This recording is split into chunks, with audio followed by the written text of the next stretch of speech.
بسم الله الرحمن الرحیم. السلام علیکم ګرانو کتونکو د مشرق ټي وي پروګرام پښتنه کې تاسو ته هرکلی. ګرانو کتونکو د حکومت د وفاقي او د صوبایي دواړه اخیری ورځې دي او بیا که موږ وګورو د صوبایي او د قومي اسمبلو هم اخیرنۍ ورځې دي. په څو ورځې پس به قومي او صوبایي اسمبلی د آیین مطابق هغه به تحلیل شي، ختم به شي او د نوې انتخابونو اعلان به وشي. د خیبر پختونخوا د اسمبلی حوالې سره مختلف قسم خبرونه راله. اجلاس راوغوښتی شو، بیا ملتوي شو. په 3 مئی باندې یو ځل اجلاس راوغوښتو، بیا هغه ملتوي کړی شو. یو بل نوټیفیکیشن راغی، یو بل سمن راغی او د 14 مئی اجلاس راوغوښتی شو، بیا هغه ملتوي شو، هغه نوټیفیکیشن واپس واغستی شو. بیا په 22 باندې بیا اجلاس راوبللی شو. دغه اجلاس هم ملتوي شو او اوس د حکومت چې کوم موقف راغلی دی تر دا دمه هغې وایي چې یو خو ایجنډه نامکمله وه او بل دا و چې ممبران مصروفه دي. بل طرف ته د اپوزیشن موقف دا دی چې الوداعي اجلاس دا ضروري او دا روایات هم دي. د دې سره سره په دغه اجلاس حوالې سره یو خو د اپوزیشن ریکوزیشن جمع شو، هغه غیر مؤثر شو. وجه څه وه او آیا د هغې قانوني او آیني حیثیت څه پاتې شو؟ د دې سره سره د سپیکر خلاف د عدم اعتماد یو تحریک هغه هم د اسمبلی سیکریټریټ کې جمع شوی دی. نور هم څیزونه د قانون سازۍ دپاره پراته دي. د بجټ هم یو ایشو وه ځکه چې دریو صوبو خپل بجټ پیش کړي دي، اگر چې د 100 میاشتو دپاره دي، خو بهرحال یو خپله ذمواري هغه پوره کړې ده. او خیبر پختونخوا حکومت بجټ هم کله پیش کوو کله نه پیش کوو. دغه ټول صورتحال به موږ نن په خپل پروګرام کې ډسکس کوو. او موږ سره په سټوډیو کې ناست دي د عوامي نیشنل پارټۍ صوبایي جنرل سیکرټري او په صوبایي اسمبلی کې پارلیماني لیډر سردار حسین بابک صاحب. بابک صاحب هرکلی ویم تاسو ته. بل میلمه موږ سره زموږ د دغه سیمې نوموړی صحافي، تجزیه کار، کالم نګار او د صوبایي اسمبلی یا د پارلیمنټري افیرز باندې ډونګې نظر ساتونکي شاهد حمید صاحب. شاهد صاحب تاسو هم په خیر راغلی. د صوبایي حکومت د نمایندګۍ دپاره موږ ډېر کوشش وکړو چې موږ سره په سټوډیو کې څوک کینی، خو بهرحال ډاکټر حیدر علي صاحب څوک چې د صوبایي اسمبلی غړی دی د سوات نه، هغوی به د ټلیفون د لارې موږ سره په پروګرام کې شریکیږي او د هغوی موقف به موږ اخلو. ټول ناول سردار بابک صاحب دغه چې کوم صورتحال دی، اجلاس راوغوښتو، بیا ملتوي شو، بیا د دې موږ ته زما په خیال څه مثال داسې نه میلاویږي. بل د دې سره سره اپوزیشن هم داسې ښکاري چې یاره صرف هغه خپل یعنی هغه خپل دغه خو ریکارډ که، هغه خپل احتجاج ورته وی یا اختلاف ورته وی ریکارډ که، خو په مؤثر انداز کې دا خبره پورته نه کړه. وجه څه ده؟ بسم الله الرحمن الرحیم. بالکل کاشف صاحب تاسو اسمبلی په حواله باندې چې کومه خبره وکړه چې د سینټ د الیکشن نه وروسته د مارچ نه وروسته که تاسو وګورئ یو خو د دې اسمبلی ډیپټي سپیکر چې کومه وه هغه خالي پاتې شوه. د هغې وجه دا وه چې هغه ډاکټر مهرتاج روغاني هغه سینیټر منتخب شو. نو بیا اسمبلی په رولز کې دي چې په روان اجلاس کې سپیکر او ډیپټي سپیکر د عهدې په دې کې یوه خالي شي، که دواړه خالي شي نو په روان اجلاس کې به دا عهدې چې دا به ډکېږي. او که چېرې اجلاس نه نو پر روان اولني اجلاس کې به دا عهده چې دا به ډکېږي. دوی څنګه چې تاسو ذکر وکړه چې په 3 مئی اجلاس راوبلل شو، بیا سهار جی بالکل او په هغه ورځ باندې میسج راشي موبایل باندې، موبایل میسج راشي چې بس هغه وډرا شو. جی بیا یې اجلاس راوغوښته په 14 باندې، هماغسې وشو چې په 14 باندې سهار میسج راغی او وډرا شو. بیا راوغوښته په 22 باندې، هماغسې وشو 22 باندې میسج سهار راشي چې هغه وډرا شو. اوس ظاهره خبره چې په 122 ممبرانو کې دوی سره 35 ممبران نه دي پاتې. 35 اخلاقي طور باندې دی اړو جواز نه دی پاتې چې دا وزیر اعلی دی یا په خپله شوکای باندې پاتې شي یا د سپیکر په خپله شوکای باندې پاتې شي. د ډیپ سپیکر شوکای خو هم خالي ده او هغه د آیین موایلیشن دی وکړو، هغه د اسمبلی د رولز موایلیشن دی وکړو، ځکه چې هغه کورسای دی ډکه نه کړه او ډکه یې ځکه نه کړه چې دی یې ډکولی نه شي. په کار خو دا و چې سپیکر اعلان کړی هغه سره نشته، چې ورسره نشته نو دا خبره یې ډېره ته راوسته. د هغې نه ډېره اهمه خبره چې 2 پیرې موږ اپوزیشن 22 نکاتو باندې مشتمله ایجنډا، په هغه 22 نکاتو کې زموږ د دې صوبې چې څومره مسایل مشکلات هغه ټول موږ هغې خاطه وکړه. هغه ایجنډا موږ جوړه کړه، موږ اجلاس ریکمنډیشن جمع کړو او هغه یې مسترد کړو. او هغه یې داسې مسترد کړو، دا هم درته وایم په کار خو دا ده چې زما د پېښور میډیا که زه زما د لاهور میډیا په دې کار نه کوي، زما د اسلام آباد میډیا په دې کار نه کوي، زما د پېښور میډیا په دې باندې ولې خاموشه ده چې ریکویزیشن موږ جمع کوو. ظاهره خبره ده اوس چې په دې اسمبلی کې کوم سیکرټري ناست دی نو دا جونیئر موسټ دی، سینیئر موسټ خلک یې سرپاس کو او دی راوسته هلته یې کېناو. نو چې موږ ریکویزیشن جمع کړو، موږ به ریکویزیشن جمع کوو نو ده به داسې کار وکړو چې زموږ هغه به یې رسته کړو. ویره د حکومت دا ریکویزیشن چې کوم دی هغه مخې ته راغلی دی هغه به یې ګورنر ته ولېږه، په هغې به اجلاس راوغوښته. دا 3 اجلاسونه چې دوی ملتوي کړو نو دا دوی زموږ په ریکویزیشن چې دی هغه یې ټوکرا ته ور واچو. درې واړو نه مخکې تاسو ریکویزیشن جمع کړی دی؟ موږ ریکویزیشن جمع کړو، باقاعده ایجنډا پې ورکړه، په نوټس باندې ورکړه او هغه به یو پېر ما د سیکرټري نه تپوس وکړو، ما ویل چې تاسو د اجلاس زموږ د ریکویزیشن تاسو ریجکټ کړو، څه ریزن؟ ما ته یې ویل یاره جي د بعضې ممبرانو دسخط چې وي نو دا ټیلي کېدی نه.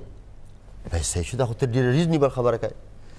ستا د سیکرټریټ د اسمبلی د سیکرټریټ د ممبر سره رابطه کړې ده چې یاره دلته ریکویزیشن جمع شوی دی او په دې ریکویزیشن ستا دسخط دی چې دا دسخط ستا دی که وایي یاره جي دا کار خو موږ نه دی کړی. ما ته د اسمبلی د ممبر نه د ټولې اسمبلی استحقاق ولي، خو ما د دې لپاره یې ته کوې چې ته جونیئر یې ته دلته راوستی نو ته به وایلیشن کوې. جواب ورسره نو جواب نو ما هغه ته دا خبره وکړه، میړه مې غواړي چې د اسمبلی په دې فلور باندې را ټولې خبرې وکړم، خو دا چې بیا شپاړس کینو او پاسو بیا تاسو خفه کېږئ نو. او حال مې ستاسو دی حال چې حلب تاسو پورته کړی، حلب د آئین د لاندې د اسمبلی دلته یو قانون دی، دلته یو ضابطه ده، دلته څه قاعده ده، هغه ټوله وایلیټ شوه. د څه لپاره؟ صرف د دې لپاره چې تا سره یې ښه کړي چې ته په هغه عصب کې ولاړ وې ته یې دې ځای ته راوستې. یعنې ګوره د دې اسمبلی دا دومره بدرنګه اسمبلي وه، دومره بدرنګه 15 کاله اسمبلي. اولنی ته شروع وکړه چې کله دا سپیکر عہده پورته کړه د د پارټۍ صدر و، د عہده نه و، د استعفا نه ورکول. یعنې دې ته دومره پته نه وه. بلکل دې باندې ډیټیل سره خبرې کوو بابک صاحب او شاهد حمید صاحب سره. شاهد صاحب دا چې کوم عمل روان دی د اسمبلی اجلاس راغوښتل، سمن جاري کول، بیا واپس اخیستل، بل دا چې په دې کې آیا د حکومت آئینی پوزیشن یا قانوني اخلاقي پوزیشن که موږ وایو، زه آئین او قانون ته به نه ځو خو اخلاقي پوزیشن څه پاتې کېږي؟ ډېره مهرباني کاشف صاحب، لکه دې کې دوه خبرې دی، یو لیګل پوزیشن دی، یو اخلاقي پوزیشن دی. نو مورلی چې موږ وګورو نو خو ظاهري خبره ده ګورنمنټ موږ ته لکه بالکل هغه لویسټ لیول باندې ښکاري، زیرو باندې ښکاري که نه، ځکه چې داسې چېرته نه شي موږ چېرته نه کتلی چې داسې یو ځل دویم ځل دریم ځل داسې لوبه شوي. دې ځل خو پوره د اسمبلی نه پوره یو فوټبال جوړ کړی شوی دی او هغې باندې کیکس چې کوم دی وخي لګیا دی. دویمه چې کوم لیګل دی نو لیګلي خو ظاهري خبره ده ایز سچ څه بار پې نشته چې کم هغه لکه څنګه چې اجلاس غوښتی شي، څنګه چې اجلاس سمن کول شي، هغه شانته اجلاس واپس کول هم شي، وډرا کول هم شي، هغه کړی دی. خو اصل خبره دا ده څنګه چې سردار بھائی خبره وکړه چې یو دیو ریکوزیشن جمع کړو مارچ اینډ باندې، هغه ریکوزیشن باندې دا اعتراض وشو چې دی کې څنګه چې سردار صاحب وویلو چې د بعضې ممبرانو چې کوم سیګنیچرز دی هغه نه ټلي کېږي. یو پکې دا اکبر حیات پکې خبره وشو چې هغه خو مړ شوی دی، هغې نوم اکبر حیات نو نه زما چې کوم معلومات دی وایي چې د هغې نوم هغه بیا کټ شوی و، لکه دا نه چې هغې نوم پکې شامل و، خو دا لکه ډېر زوړ هغه و چې هغې نوم پکې کټ شوی و، هغه کاغذ هم ورسره اټیچ شوی دی. نو لکه یو خو دا او وایي چې دی په دې ریزن ریجکټ و. هغه بیا اپریل کې 2 ورځو دپاره ستاسو خیال به یې خپل اجلاس راوغوښته، 2 ورځې اجلاس وچلېدو. دویم ځل چې کله د اپریل اینډ باندې دیو جمع کړو، دی ورسره د ډپټي سپیکر الیکشن دپاره هم د 15 ورځو ټایم ورته ورکړو چې 15 ورځو کې سپیکر صاحب شیډول جاري کېږي نه، د هغې خلاف به موږ تحریک عدم اعتماد جمع کړو. نو هغو د هغې نه مخکې بیا خپل سمري ولېږلو او دا ډېر ټیکټفولي دا کار شوی دی. ټیکټفولي داسې چې په 3 بیا 14 بیا 22 لکه دا چې 3 باندې کوم اجلاس راغوښتلی شوی دا په 3 باندې وډرا شوی او 14 باندې نه راغوښتلی شوی. نو اپوزیشن دوباره ریکوزیشن جمع کولی شو، ټیک شو چې جمع کولی شو. نو 14 ډیز کې به اجلاس راغواړي، دا خو یو آئیني تقاضا وه. نو هغه په 14 باندې خبره هغه کړو، په 14 باندې وډرا ونه کړو ځکه چې بیا هم 14 ورځې وه 28 پورې، نو هغه په 22 ته خبره راوړو. نو اوس 22 باندې چې به وډرا کړو نو اوس خو ټایم ختم شو. لکه اوس چې اپوزیشن ریکوزیشن جمع هم کړي نو اخو ظاهري خبره ده 16 ورځې پاتې شوې، نن 24 تاریخ دی، 16 ورځې پاتې شوې. نو هغه ډېر ټیکټفولي یو کار داسې کړی چې ځان بچ کړی، ځکه چې د سردار بھائی څنګه چې خبره وکړو ایګزیکټلی همدغه پوزیشن دی چې اکثریت ورسره نشته او مورلی چې تاسو وګورئ نو به کار خو دا و چې وزیر اعلی صاحب او سپیکر صاحب چې کوم دی په خپل لکه هغه کړی و خو دې کې یو خبره بله خبره هم ده جي یو خو دا چې کله هغو ته د ایکسپوز کولو دپاره ضیاءالله افریدي د سپیکر خلاف چې طریقې عدم اعتماد جمع کړو نو بیا څوک هم ورسره نه و د هغې خپل پارټۍ پارلماني لیډر محمد علي شاه باچا هغه هم ورسره نه و لطف الرحمن صاحب هم نه و د ټول نه ورسره لکه نو ټول په شا شو یو دویمه خبره دا چې زه خو په دې حیران یم چې ګورنر صاحب څه کوي لګیا دی بالکل ما هم دا سوچ چې یاره ګورنر صاحب حالانکې داسې تاسو وایئ چې یاره د ګورنر رول په دې کې بس همدغه دی چې د دې ځای نه به یو یعنې د ډاکخانې رول که زه بخښنه وغواړم چې یاره بالکل نه ډاکخانې نه هغه سره ملاو دی هر څه د سمري لاړه بس همغه به ګوره په آئین کې دی آئین پاکستان کې آرټیکل 130 او کلاس 7 پای کې ډېر په واضحه توګه لیکلي دي د دې اسمبلی موجوده صورتحال چې موږ تاسو ډسکس کوو نو په داسې حالاتو کې به ګورنر وزیر اعلی ته وایي چې ته ووټ اف کانفیډنس والا او this is constitutionally یعنی دا آئینی تقاضا ده اوس تاسو سوچ وکئ ګورنر صاحب دا کار نه کوو نو ما ورته خط ولیکو ما وی چې د ده په نوټس کې راشي اگر چې ما ته پته ده چې د دې صوبې پی ټي آی وزیر اعلی او د مسلم لیگ گورنر چې دا بالکل یو بل سره ملاو دي بالکل د یو بل سره ملاو دي خو بیا هم دا چونکې یو آئیني تقاضا وه اپوزیشن حوالې سره هم دا خبره کېږي چې اپوزیشن هم فرینډلي نو برادرلی اپوزیشن خو یعنې لږ نور هم یو درجه سیوا دی او اپوزیشن خو زما دا خیال دی چې د یوې پارټۍ اپوزیشن نه دی او دا خو د ټولې صوبې ته پته ده چې اے این پی هم په اپوزیشن کې ده پیپلز پارټي هم په اپوزیشن کې ده جمعیت هم په اپوزیشن کې ده قومي وطن پارټي هم په اپوزیشن کې ده مثال خبره کوم او اوس دا خلک فیصله وکړي چې اپوزیشن بنیادي طور چا کړی آی ایم ویری سوري ټو سے ایٹ د اینڈ اف د اسمبلی یو نو لیټ می سے چې زموږ اپوزیشن لیډر چې دی که نه اپوزیشن لیډر کمزور ترین اپوزیشن لیډر د دې اسمبلی او د هغه د کمزورۍ په وجه باندې ظاهره خبره ده نن هغه ګوتې موږ ته هم نیسلی شي نه په کار ده ما روزله اپوزیشن لیډر صاحب ته ویم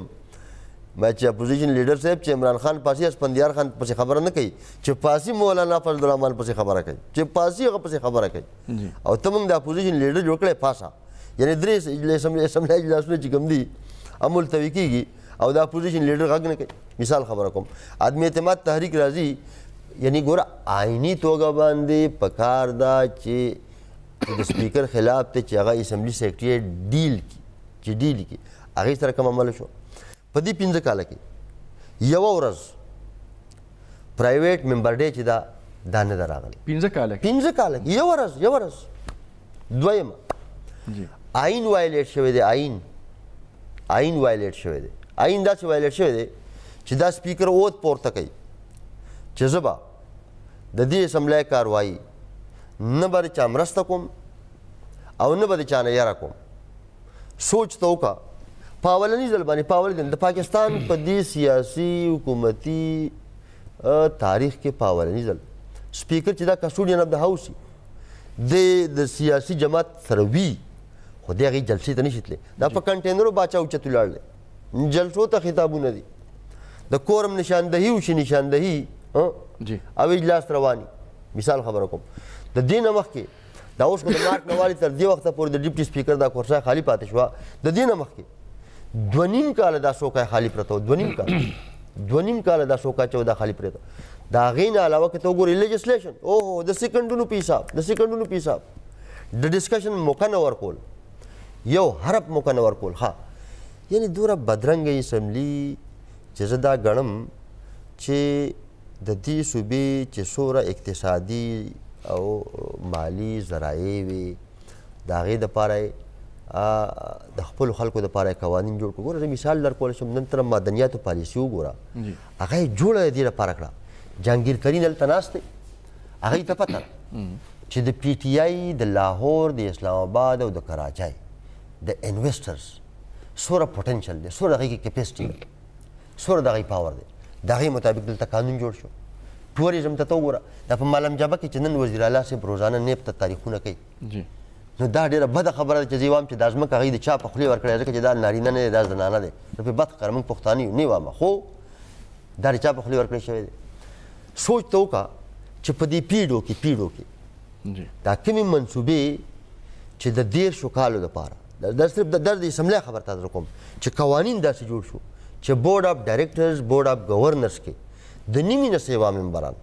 دا د پی ټی آی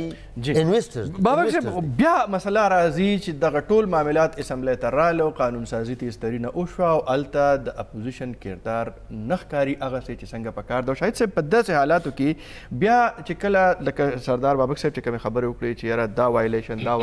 دا وایلیشن د قانون د رولز اف بزنس په داسې حالاتو کې اپوزیشن سره بیا لار کومه ده په کومه لار باندې به هغې د دې مخنیوي کوي په دې باندې به ستاسو رایې اخلم خو وخت د دمې شوی د ګرانو کتونکو دمه کوو بیرته راځو تاسو موږ سره اوسئ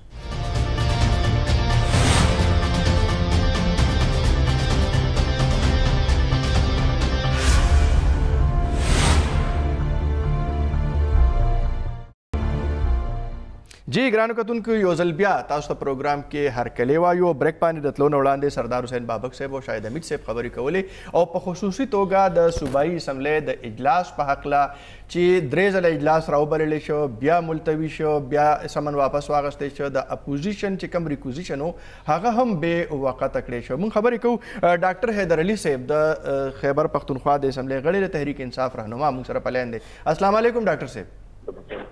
السلام علیکم وعلیکم السلام ډاکټر حیدر علي صاحب تاسو ته پروګرام کې هرکلی وایم او د صوبایي اسمبلی د اجلاس په حوالې سره چې کوم صورتحال دی 3 ځله اجلاس راغوښتی شو بیا ملتوي شو د اپوزیشن ریکوزیشن هغه هم که موږ وګورو د ردې ټوکرۍ ته وغورځولی شو تاسو نه ګڼئ چې دی کې که آئین موږ یو طرف ته کو خیر دی خو د قواعد ضوابط خلاف ورزي وشوه یا کم از کم اخلاقي ذمهواري خو د صوبایي حکومت جوړیږي چې دا اجلاس یې کړی وی خبره دا ده چې د دې خو باضابطه جواب یا مناسب جواب چې دی لیډر اف د هاوس یا پارلیماني لیډر چې زموږ د اسمبلی کوم پارټو دي هغه ورکولی شي بهرحال زه په هغه حیثیت زمانه دی جی خو زه خو دا وایم چې افیشل بزنس کله نه وي او ګورنر یې وډرا کړي نو هغې کې خو بیا هېڅ سړی څه نه شي ویلی افیشل بزنس شته نه او ګورنر صاحب راغوښتی اجلاس وډرا کړو نو بیا خو مناسب فورم هغه دی چې د هغې نه تپوس وشي ډاکټر صاحب راغلي وو په پېښور کې هم د اجلاس لپاره راغلی وم یعنی ډاکټر صاحب که موږ تېنه د پارټي ذمهواري دا لرې کړو بحیثیت د یو ایم پی اے ځکه چې تاسو خو د دې نه وړاندې هم ایم پی اے او ډېر سینیر یې تاسو تجربه هم ده د صوبایي اسمبلی د یو ممبر په حیثیت باندې ستاسو استحقاق هم جوړیږي څه ګڼئ تاسو دې معاملې ته د ټول صورتحال ته تاسو په کوم نظر ګورئ او دا هڅه چې دي بالکل ټیک نه دي ځکه چې موږ راشو د کلو نه د الیکشن وخت دی هلته موږ کانسټیچوینسي کې دا وخت ډېر زیات ضرورت دی خلک مو غواړي جی موږ خپله تیاري وکړو بیا موږ پسې نوټس راشي چې راشو دلته بیا راته بل نوټس راشي چې وډرا شو نو دا پریکټس چې دی د ایکسرسایز هغه نه دی د پارلیماني افکارو خو زه نه پوهېږم چې ولې دا لکه زه په دې کې نه یم انوالو نه یم نه د خبر یم خو ټیک نه دی بهرحال موږ ته دا ویلی شي چې افیشل بزنس نشته او ګورنر صاحب وډرا کړو نو بس بیا موږ واپس ګورنر صاحب که وډرا کوي خو هم د اسمبلی سیکریټریټ نه یا د لا ډپارټمنټ نه د هغې نه یو سمریزي او د هغې په بنیاد باندې کوي د ګورنر صاحب سره خپل اختیارات هم دي جی کله هغه وغواړي لکه دې کې نورې هم ډېرې خبرې کېدی شي جی دا اوس پته نه لګي چې دا د لا ډپارټمنټ یا د پروینشل ګورنمنټ یا د اسمبلی په وینا باندې وډرا کېږي که هغې خپله وډرا کوي دې کې زه څه نشم ویلی یعنې تاسو دا ګڼئ چې دا یوازې د اپوزیشن سره زیاتې نه دی بلکې د حکومت چې کوم د ټریجري بینچز ممبران دي هغې سره هم دا زیاتې دی چې هغه یې پېښور ته راشي او اجلاس ملتوي نو ډاکټر صاحب پکار نه ده چې په یو فورم باندې په پارلیماني فورم باندې دا خبره اوچته شي که داسې زیاتې زموږ سره نه دی چې زموږ څه بزنس دا وخت پاتې نه دی جی یا د کانسټیچوینسیز په حواله چې څه خبره سره وشي او ممبران چې څومره اجلاسونه موږ راغوښتي دي تاسو کتلي چې هغې فورم پوره نه اکثر خو ستاسو نمایندګانې جی څومره علي اخري وخت دی نو دې وخت کې داسې ډېر اثر په ممبرانو باندې نه غورځوي نه ممبران په دې کې ډېر زیات انټرسټډ دي البته دا بار بار راغوښتېدل او بیا وډرا کېدل او بیا پوسټپون کېدل دې باندې زه نه یم پوه چې دا جی ډاکټر صاحب د بجټ حواله سره هم متضاد اعلانات کېدل، دریو صوبو بجټ پیش ک اگر چې د 100 میاشتو لپاره دی خو بیا هم خپل یو ذمہواری پوره کړه. په دې باندې تاسو رائے اخلم. خو شاهد امید صاحب موږ سره ناشته. شاهد صاحب دا چې کوم صورتحال دی ډاکټر صاحب وایي چې په دا چې کوم ایکسرسایز شو دا ټیک نه دی. بیا په داسې حالاتو کې د ام پی ایس سره او بیا د اپوزیشن سره لار څه جوړیږي هغه به کوم لار ګوره کاشف صاحب څنګه چې ډاکټر صاحب کوم خبرو کړو دی مطلب دا چې دا ټریجری چې کوم ممبران دی هغه خبر نه لکه ډاکټر صاحب خو د پی ټی آی نن سبا ډېر انتهایی هغه چې کوم پالیسی میکرز دی او چې کوم هغه کچن والا دی هغه کې د هغه حصہ دی. یو دویمه خبره ده چې دا ډېر واضح خبره ده چې دا اجلاس چې کوم راغوښتل شو بیا وډرا شو بیا اجلاس سمون شو بیا وډرا شو دا په ګورنمنت په وینا باندې شوی دی. دا لا ډپارټمنټ نه باقاعده سمریان تلو او هغه باندې گورنر صاحب هغه کړی دی. دا خو یو واضح خبره ده. او چې چیرې موږ دا وایو چې دا گورنر صاحب کړی دی درې ونه ځل چې کوم دی گورنر صاحب اسخود کړی دی اجلاس راغوښتو بیا وډرا کړو بیا راغوښتو نو بیا خو دا بابک صاحب له خبره بالکل واضح شو چې بیا خو د وزیر اعلی پرویز خټک او گورنر اقبال ظفر جګړه په سیم پیج باندې دوه ولاړ دي چې هغه ته پته ده چې هغه سره اکثریت نشته ځکه هغه ورته بچکی لګیا دی. دویمه خبره دا ده چې د چې کوم 137 چې کوم خبر وکړو کنه جی هغه ډیر واضح ده. دا یو لیټر تلیو دا سردار حسین بابک رخنه دویم لیټر تلیو دا یاسین خلیل رخنه قربان علي چې کوم دی امجد افریدي ټول لیټر ورته لګلو او مفتی صاحب جنان جی بکار خو دا چې گورنر صاحب په هغه باندې اکشن اخیستو خو هغه ډېر یو لکه پر اصرار انداز باندې باقاعده هینډ آوټ هم نه دی جاري شوی یو ذریعہ باندې یو څه ټیکر چې کوم دی الکترونیک میډیا ته جاري شو چې گورنر صاحب دا غني چې داسې حالات نه دي چې هغه ته سی ام صاحب ته دا وایي چې هغه اعتماد ووټ واخلي او داسې څه ضرورت هم نشته او د اپوزیشن چېرته دا غړي نو هغه په خپل دی چې کوم دی تحریک عدم اعتماد نو هغه خو ماته زه خو اوس هم کلیر نه یم چې د گورنر صاحب دغه چې کوم پر اصرار انداز باندې ټیکرې جاري کړه هغه څه مطلب و بکار ده چې هغه اکشن اخلي بھائی after 18 amendment ټیک دی چې هغه سره اختیارات نشته بٹ ایون دین هی از هیډ اف دی پروvince هغه عیني سربراہ د صوبې نو هغه بکا چې خپل کردار ادا کړی خو دې کې ماته افسوس راځي چې کوم لیټر مفتی صاحب جنان چې د جی وای نه دی او ټولو کې دا ملاو دی په دغه باندې اور جی مفتی صاحب جنان چې کوم لیټر ولیکلو مولانا لطف رحمان چې دغه پارټي مشرم دی اډیسون کو او شپ دا مونږ دی کې نیو بیا څنګه چې دا زیول افریدي کار وکړو دا سپیکر خلاف طریقې د اعتماد محمد علي شاه بادشاہ چې مونږ دی کې نیو دا خو جی پارلیماني لیډران چې کوم دی معذرت سره بخنه غواړم بابک صاحب ما سره خوا کې ناز زما ډېر زوړ تعلق دی خو دا د دې د پارټي چې د ټولو پارټي چې اپوزیشن ممبران دا ټول بغیر د ان پی نه زه خبره کوم چې دا اپوزیشن چې کوم ممبران دي کنه هغه کې دا بالکل یو مشران چې کوم دی پارلیماني لیډران دا ګورنمنت سره ملاو دی دی په خپل فعلی اخلي دا تاثر شته بالکل بابک صاحب دا کتاسو اخلي او موږ بابک صاحب متعلق بني پارلیماني لیډر نه پارلیماني کنسپشن دی کنه او چې سره بل اندنه سوځای د بابک صاحب متعلق شوګدان شي چې په دې 15 کال کې چې وزیر اعلی سره ملاو شوی دی یا تر څه کاوړي دام تاسو وایي کنه زه دا وایم چې د جمعیت ول سره ملاو جی قومي وطن پارټي ول سره ملاو ویل کړي دا تاسو ویل ملاو مثال خبر ده د پیپل پارټي ول سره ملاو د بابک صاحب مطابق ته نشي ویل او که څوک ویل چې نو وایي نه دا کوم صورتحال چې دی نو بیا آیا د اپوزیشن په خپل صفونو کې عوامي نېشنل پارټي یا تاسو د پارلیماني لیډر په حیثیت باندې پکار نه و چې دا خبر پورته کړی وي چېرې دا ولې ډبل ګیم کېږي د ولس سره ډبل ګیم کېږي د ممبرانو سره ډبل ګیم کېږي اپوزیشن سره ډبل ګیم کېږي ما 15 کاله کې چې کوم کردار ادا کړی دا ټولې دنیا صوبې ته پته ده دا ټولې صوبې ته پته ده خو موږ دا خبره کول غواړم چې گورنر په کار دار چې د مسلم لیگ پارټي د گورنر نه ایکسپلینیشن کال کې ایکسپلینیشن جی دا گورنر د مسلم لیگ دی بالکل په ملک خدا تاثر دی چې پی ټی آی او مسلم لیگ یو بل سره مشتو گریوان دي بالکل په صوبه کې حال څه دی په صوبه کې جی چې دا گورنر ولا پورا کور دی گورنر ولا ورکو دویمه خبره رضا کوم په کار چې جمعیت علماء اسلام د اپوزیشن لیډر نه راحت طلب کی چې عمران خان پاسی جی نو بسم الله د مولانا فضل الرحمن نه کوي جی دلته مولانا صاحب ورور په دې اسمبلی کې کم کردار ادا کړ په کار هغه پارټي داغه نه تپوس کی ګوره یعنی دا ډبل سټینډرډ شکر الحمدلله چې عوامي نېشنل پارټي ډېره زیاته واضحه ده زمونږ که تعداد 15 کاله په دې اسمبلی کې کم مو زمونږ اواز ټولې دنیا اورېدلی او په هره موقع باندې موږ خپل اواز ټیپو ګوره ډاکټر صاحب زه شکریه یم ادا کوم چې رښتیا یې ووایي او ظاهره خبره ډاکټر صاحب یو حق پرست او کام پرست سړی دی دا قومي اسمبلي روانه ده د سند اسمبلی ته وګوره هغه روانه ده د بلوچستان اسمبلی اجلاس روان دی د پنجاب روان دی ګوره د آئین خدای جنازه وباسله د قانون هم جنازه وباسله خو په آخره کې د پښتنو د روایات هم جنازه وباسله 15 کاله موږ د ممبران یو بل سره په اسمبلی کې پاتې شو دا د اسمبلی روایات دي چې اخري اجلاس وشي الوداعي اجلاس وشي خلک د ښو الفاظو اظهار وکړي تنقید هم وکړي تعریف هم وکړي په یو ډېر ښه ماحول. بالکل ډاکټر حیدر علي صاحب یو خو د الوداعي اجلاس حوالې سره ستاسو رایې غواړم بل دا چې د بجټ حوالې سره آیا تاسو هم دا منئ چې صوبایي حکومت په اسمبلی کې دننه خپل اکثریت بایللی دی؟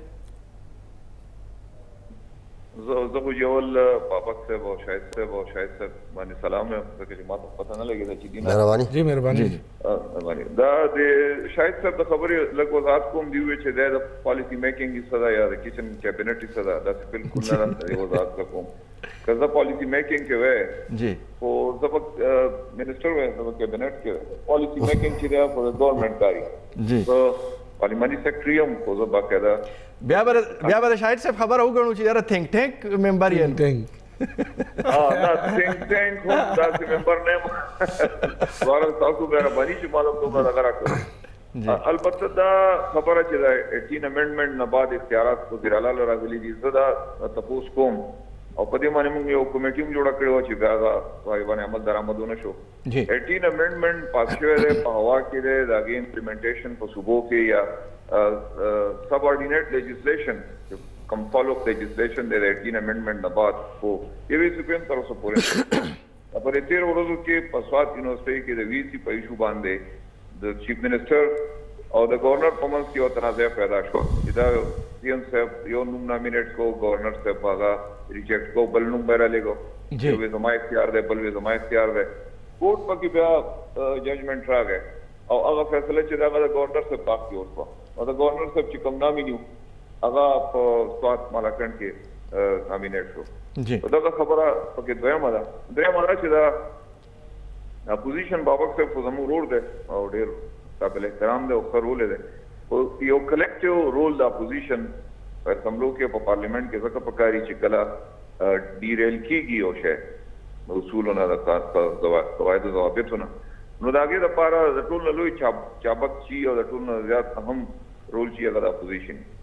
که اپوزیشن دغسې یو کردار تھرو آؤټ ادا کړی وی او دیو تقسیم نه وی ما خو بابک صاحب ته دا خبره څو غله کړې ده نو کېدای شي زموږ د صوبې ریزلټ نور هم ښه د ګډ ګورننس په حواله د لیجسلیشن په حواله د روایتو په حواله په بهرحال پاتې شوه دا د بجټ خبره تاسو وکړه چې الوداعي اجلاس او بجټ دا زموږ د پارټۍ پالیسي ده چې په تلو کې د بل ګورنمنټ دپاره بجټ پاس کول یا پیش کول دا اصولاً ټیک خبره نه ده او چې نوی ګورنمنټ راشي د هغې په خپل ترجیحات دي د هغې مطابق په خپل بجټ پاس کوي او هسې هم کار روان ده البته په کار ده زموږ هم دا خواهش دی چې یو اجلاس شوی وی اخري او موږ یو بل سره میلاو شوی وی چې په ښه نوټ باندې دا سیشن ختم شوی زموږ دا ټرم ختم شوی نو دا به ښه روایت جی ډاکټر صاحب مطلب د خبرې سره خو اتفاق کوي چې د تحریک انصاف سره متعلق دی او مخامخه د تھنک ټینک سره نږدې یې زما به خواهش دا چې د صوبایي حکومت اوورال کارکردګۍ باندې هم تاسو لږه رڼا واچوئ خو شاهد امید صاحب دغه ډاکټر صاحب چې کومه خبره کوي چې یاره د اپوزیشن رول او بیا خو وختي ما خبره کړې چې په داسې حالاتو کې چې کله اپوزیشن ګورنر نه مایوس شي د سپیکر نه مایوس شي د اسمبلی سیکریټریټ حوالې سره سردار بابک صاحب ډېره کلاو خبره وکړه چې یاره سیکریټریټ پکې هم انوالو دی بیا اپوزیشن سره لار کومه جوړېږي شاهد صاحب اجازت راکوي دا د سیکریټریټ په حواله باندې د شاهد امید صاحب خو ظاهره خبره ده زموږ د اسمبلی هلته افیس بیرر هم دی رپورټینګ او د اسمبلی ډېره ډیل کوي 2.5 کاله سینئر موسٹ سیکرټري امان الله صاحب د اسمبلی سیکرټري سیټینګ سیکرټري سیټینګ په سیټ ناستو او دغه نه اختیار اخیستی اختیار ورسره نه دی یې ګواه دي دغه نه اختیار اخیستی یعنې دا کار چې تر صوبې په تاریخ کې شوی دی دا ما چې دور داسې لفظ استعمال کړه چې ډېره بدرنګه اسمبلي وچلېده او ډاکټر صاحب ته هم دا پته ده ډاکټر حیدر علي ته هم دا پته ده چې امان الله صاحب یو سیکرټري د اسمبلی سیکرټري او دغه نه ټول اختیار اخیستی او اختیار یې ترې د دې لپاره اخیستی چې بس د دې اسمبلی نه خو هر چا امپلایمنټ ایکسچینج وکړی چې څوک هم راځي نو وایي ما له 50 برتي کړه ما له 100 برتي کړه هغه زه تا له څنګه برتي کړم اوس چې په یو ځای کې پوسټ وي مالیان لګي 15 او ناس شپېته دي کلاسپور لګي 20 او ناس اتیا دي مثال خبره ده 600 د دې اسمبلی سټاف دی د څنګه دې برتي کړم نو دا یو ایډیشن خبره مې وکړه چې 2 کاله سیکرټري ناستو او دغه نه اختیار جی شاهد صاحب تاسو دغه سوال دغه باندې خبرې کوو ډاکټر حیدر علي صاحب که موږ سره په لاین وي نو زما خواهش دی چې د صوبایي حکومت اوورال کارکردګۍ باندې زه لږ تاسو موقف واخلم تاسو موږ سره په لاین اوسئ خو وخت د دمې شوی دی وړه شان دمه کوو بیرته راځو ګرانو کتونکو تاسو موږ سره اوسئ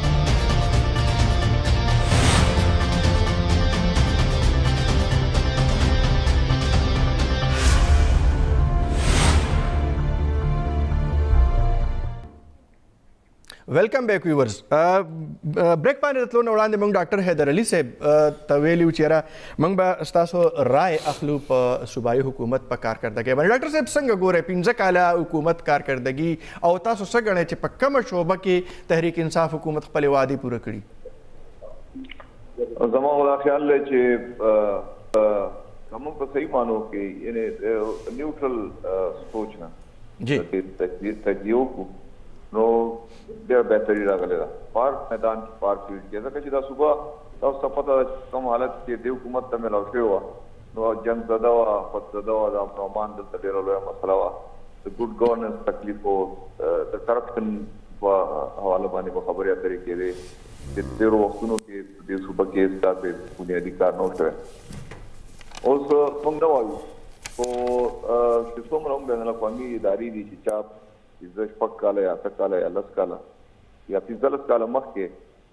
د دې صوبې رینکینګ به ټولو نه کم یا به په 3 نمبر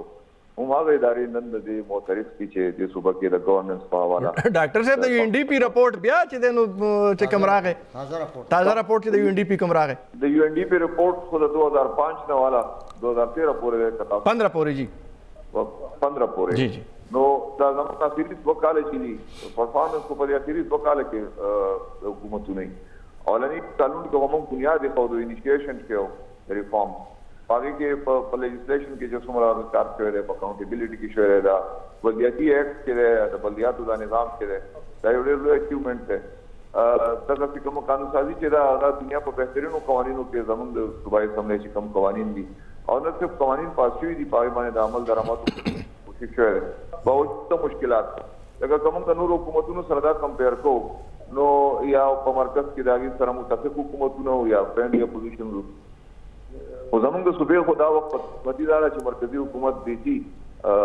دا حکومت انډرماین کوي ډاکټر صاحب سردار بابک صاحب وایي چې دلته کې هم بلکې شاهد حمید صاحب وایي چې برادرلی اپوزیشن نو مخکې خو فرینډلي و دلته برادرلی اپوزیشن نه دا په مرکز کې اوس دې نه مخکې تاسو خپله ووایي چې موږ خو بیخي په حالت جنګ کې یو جی کم فاینانشل پرابلمز دي د مرکز د طرف نه یا چې د اپریشنو کم نسلې په موږ ورسېدلي دي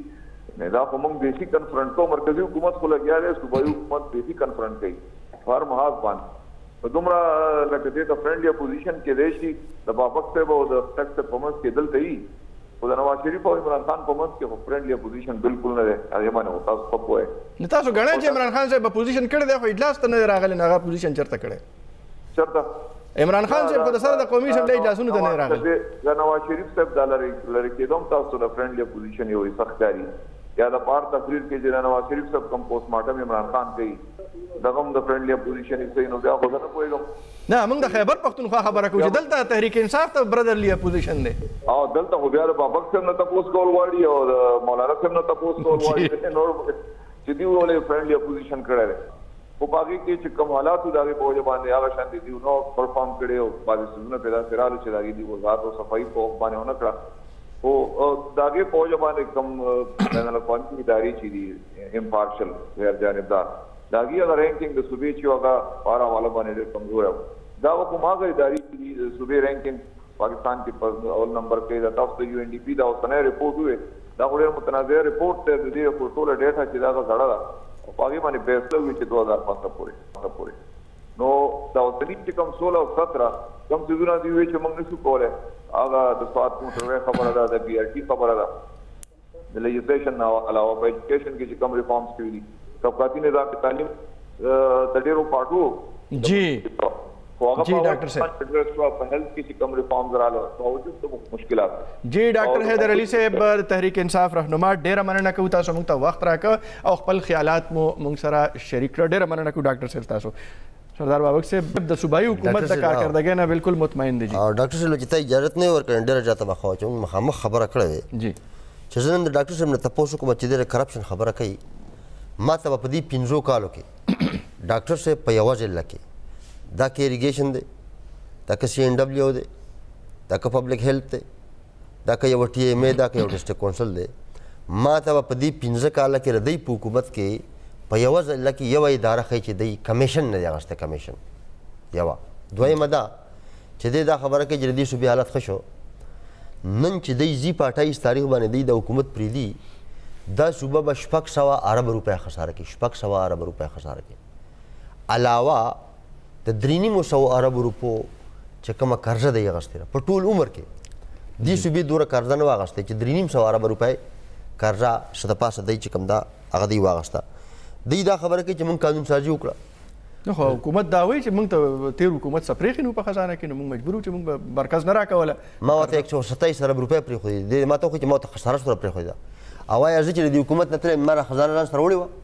دا پراته ده دا ریکارډ هم پروت دی که نه دا ریکارډ پروت نه دی دا د کوم ته وښایي که نه 600 ارب روپۍ خساره دن دی پرېږدي 595 ارب روپۍ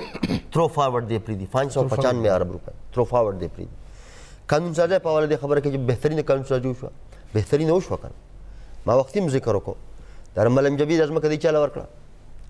دا په چترال کې په ټوله صوبه کې دا لیزونه د معدنیاتو دی چاله ورکړه دا د بجلی د منصوبې دی چاله ورکړې چاله ورکړي سردار صاحب خپلو خلکو له ورکړې که نه هلته جنګي ترین څه ته ناست دی هغه هلته خلک ریکمنډ کوي دلته راځي پرنټرانو پورې خلک د پنجاب نه راغی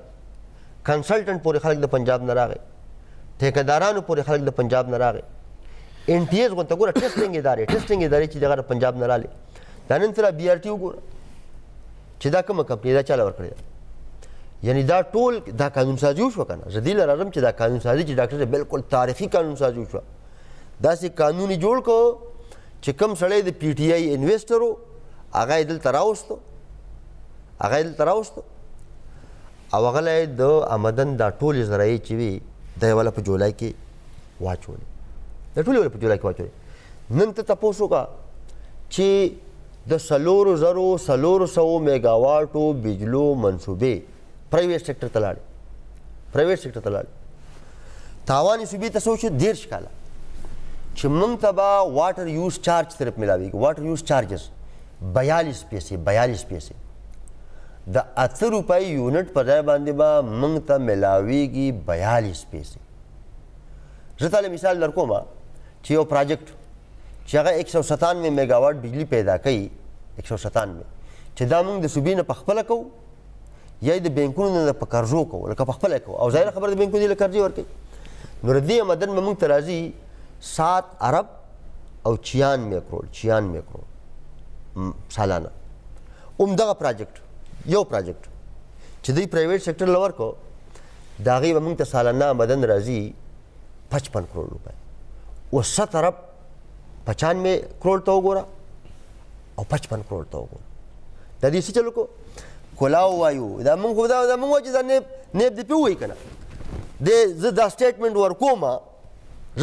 ورکوم د عوامي منسټر پارټۍ د یو ذمهدار په حیث چې هلته جهانګیر ترین ناست دی او 15% شیر ډایرکټ هغه دغې نه علي ډایرکټ دا کومې منصوبې چې دوی د 400 میګاواټو ورکړي پرایویټ سیکټر ته هغه ورته هلته ناست دی 13 کالو لپاره زما دا صوبه پر روان هر کال کې 137 ارب روپۍ نه محرومه شوه 137 ارب روپۍ نه محرومه شوه دا صوبه تباه شوه زما معیشت یې تباه کړ زما اقتصاد یې تباه کړ زما ادارې یې تباه کړې سوچ تو کا 600 ارب روپۍ زما بجټ دی په هغې کې خو 400 ارب پلس سالانه تنخواګانې دي سیلري او نان سیلري ده اوس پر روان وخت کې چې دا د مستقل آمدن چې زما کومې ذریعې وي هغه هم پرایویټ سیکټر ته لاړې نو پر روان 1 کال 2 کاله 3 کاله کې چې زما د صوبې څومره بجټ دی دا به تنخواګانو ته ځي او زما آمدن چې دی هغه بر نه راځي شاهد امید صاحب د سردار بابک صاحب دعوې او د ډاکټر صاحب دعوې بطور د یو تجزیه کار څه ګورئ تاسو د حکومت کارکردګي؟ ګوره چې دا ډاکټر صاحب چې کومې دعوې وکړې ظاهري خبره د پي ټي آی غړی دی هغه د خپل حساب سره کړی دی. بابک صاحب ظاهري خبره دی چې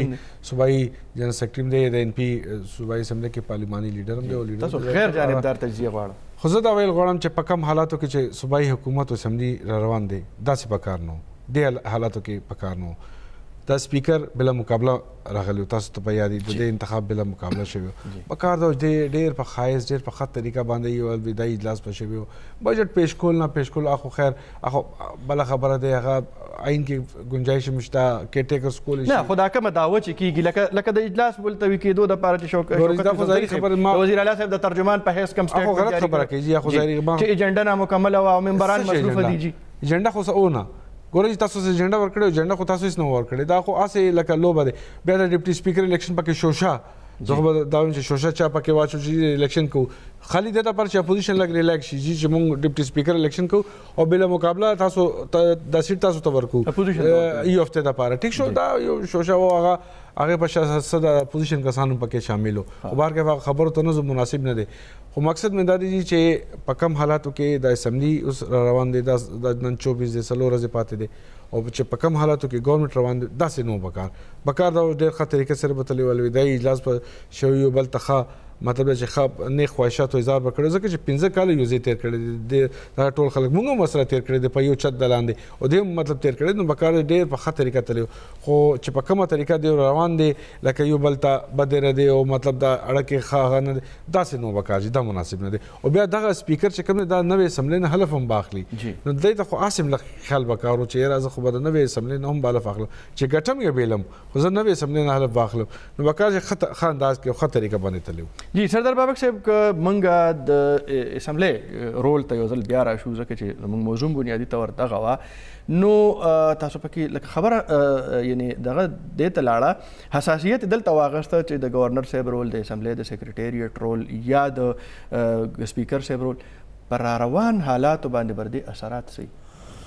ډیر زیات او زه نه ګڼم یو چیز پکې بل اډ کوم ځکه چې اکثر زموږ به دا خبره کېده چې د دې اسمبلی خپل روایات دي د دې خپل اقدار دي او دغه روایات بیا وروسته فالو کیږي. نه زه خو نه ګڼم چې دا بدرنګه روایات چې دا به څوک فالو کړي د هغې وجه دا ده چې ماینس پی ټي آی ماینس دلته په دې اسمبلی کې چې ټول جماعتونه ناست دي زما دا خیال دی چې د هغې نه زه دا توقع نه کوم چې هغوی به دا بدرنګه روایات چې کوم دی هغه فالو کړي او دا هم تا ته ووایم ګوره را روان وخت کې به د پی ټي آی په دې صوبه کې حکومت نه نه تحریک انصاف خو دعوه ده چې الیکټیبلز روان دي په تحریک انصاف کې شامل ګوره خو ځان له خو هغه ستاسو یو پروګرام کې چې دا خو یو فوج جوړ شو د لوټو یو فوج جوړ شو د عمران خان چې دومره لوی دعوه کوي د عمران خان چې کوم اولني سب کې دویم سب کې دریم سب کې ماته عمران خان یو سړی د عمران خان نه علاوه ښیي چې هغه د 14 کالو د 14 کالو د 15 کالو ملګري زه تا ته وایم که نه چې دې صوبه کې به ولې حکومت نه په دې صوبه کې یوه پارټي د جماعت اسلامي که د دې خبرې امکان و چې دی به پی ټي آی سره روان وخت کې لاړ شي نو دی له ایم ایم اې نه اوس وتی شي ایم ایم اې نه نشي وتی ایم ایم اې پی ټي آی سره نه ځي مسلم لیگ پارټي د گورنر خبره نه کوم د یو فرد خبره نه کوم سوري پی ټي آی سره نه ځي اے این پی پی ټي آی سره نه ځي پیپلز پارټي هم پی ټي آی سره ایجی پارټي نه ځي دا هم درته وایم هلته خو پی ټي آی پیپلز پارټۍ سره لاړه لکه پیپلز پارټي پی ټي آی سره نه ده تللې نه خو پیپلز پارټي خو دا خو په خپل ځای یو موضوع ده نه پی ټي آی پارټي ډېره فلیکسیبل نه فلیکسیبل ده خو پیپلز پارټي ورته نه ځي ښه د هغې نه علاوه دی به یوازې څنګه حکومت جوړوي دی یوازې سره جوړولی نه شي جی خو دا تاسو د دې دغه خبره وکړه بالکل دا نه وه پکار زما دا خیال دی چې ګوره سپیکر صاحب ښه سړی دی ایز ا فرد مثال که زه ووایم ایز ا ډیزګنیټډ نه ایز ا سپیکر نه ځکه چې ایز ا سپیکر ایم ویری سوري ټو سې د سپیکر هغه کرسی یې وشرموله کسټوډین اف د هاوس هغه نوم چې و ډېره مننه سردار صاحب بابک صاحب تاسو شاهد حمید صاحب تاسو د ډاکټر حیدر علي صاحب ګرانو کتونکو خبرې اترې زموږ د ناستو میلمنو د ماهرینو تاسو اورېدې د مشرانو او دغه چې کوم صورتحال د صوبایي اسمبلی ډسکس شو یا د صوبایي حکومت یا د سیاسي جماعتونو ډسکس شو پکې د اپوزیشن خبرې هم رالې اوس د دغه اسمبلی رول سو او زموږ ګرانو کتونکو ته او زموږ عام ولس ته د دې صوبې وګړو ته څنګه ښکاري دا فیصله اوس په تاسو باندې ده د پروګرام به ختم دی اجازت راکړئ الله پامان